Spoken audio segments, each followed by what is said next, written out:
জোনমণি ৰাভাৰ দুখ কি আছিল কিয় তাইক নিসংগতাভাৱে হত্যা কৰিলে।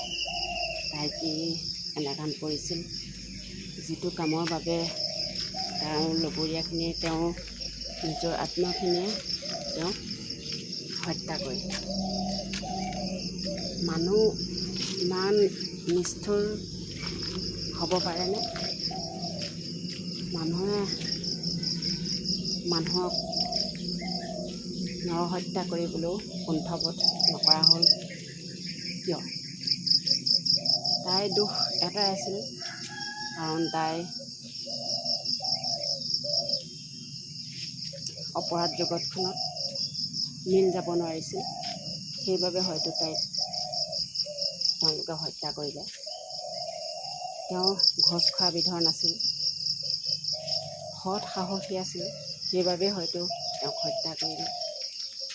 তেওঁ যাক নিজৰ বুলি ভাবিছিল সেই তাক হত্যা কৰিলে। নিজৰ বাই ভনী ককাই ভাই সকলোৱে মিলিতো তেওঁক হত্যা কৰিলে। ইমান নিসংগতাভাৱে হত্যা কৰিলে। সকলো কথা জানি যে নৰহত্যা মহাপাপ, সেই পাপৰ জুয়ে যে তেওঁলোককো দহি দহি খাব, সেই কথা এবাৰো নাভাবিলে নেকি? লীনা দলে, আভাজ্যোতি ৰাভা, ৰুণা নেওগ, CBI তদন্ত কৰিলে যদিও, তেওঁলোকক জেৰা কৰিলে যদিও তেওঁলোকৰ একো কথা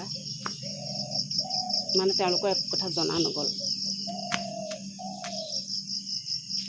আভাজ্যোতি ৰাভাই CBI আগত কি ক'লে সেইখিনি কথাও জনা নগ'ল। সাংবাদিকক জানিব নিদিলে। সাংবাদিকে জানিলেই ধৰক জনসাধাৰণে জানিব, সেইকাৰণে সাংবাদিককো জানিব নিদিলে। সেই সকলোখিনি কথা। জোনমণি পষ্টমৰ্টম ৰিপৰ্টত সকলোখিনি উল্লেখ আছে যে তেওঁ বুকুৰ কামিহাড়ৰ দুইফালৰ ভাগি গৈছিল, তেওঁ পিছফালৰ মাথাত আঘাত পাইছিল, কপালৰ হাড় ভাগি গৈছিল, সকলোখিনি। কিন্তু সেইখিনি কথা জনসাধাৰণক জানিবলৈ দিয়া নাছিলে।